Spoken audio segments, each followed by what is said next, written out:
Hello guys! Konnichiwa! Kahapon nga po ng gabi, dito kami sa May Shabuyo nag-dinner ng husband ko. Eat all you can, shabu-shabu nga po pala tong restaurant na to. Pinapapili niya kasi ako kagabi kung saan ko daw gustong kumain. Kung yakiniko daw ba o shabu-shabu naman. Since sunod-sunod ngayong yakiniko namin, napagpasyahan nga namin dito na lang kami kakain. So while yung husband ko kumukuha ng sauce at side dish namin, ako naman ito kumukuha ng drinks namin.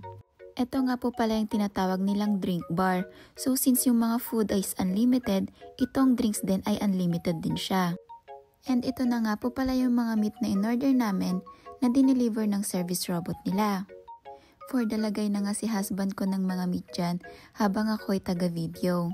Siya talaga ang chef ko every time na kumakain kami dito sa labas.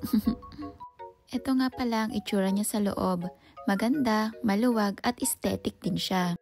At ikaw nga din po pala ang pipili ng shabu-shabu soup mo. Since mahilig ako sa spicy, ako yung pumili ng kabilang part. At yung kabilang part naman ay provided na mismo ng restaurant. After ko ngang kumain, ginawa naman ako ng husband ko ng dessert. Ito nga po pala yung pinaka main dessert nila ngayon. Since Halloween nga yung theme, spooky pumpkin nga yung flavor nila ngayon. DIY siya according sa tamis at lasa na gusto mo.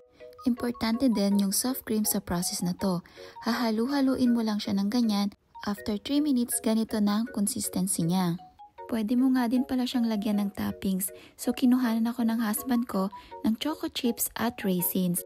While nagbabayad nga yung husband ko, natutuwa naman ako dito sa may mga claw machine. At naging bestida ko na nga tong jacket ng husband ko.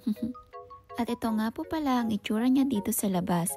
So ayun lamang po. Salamat. Mata ne!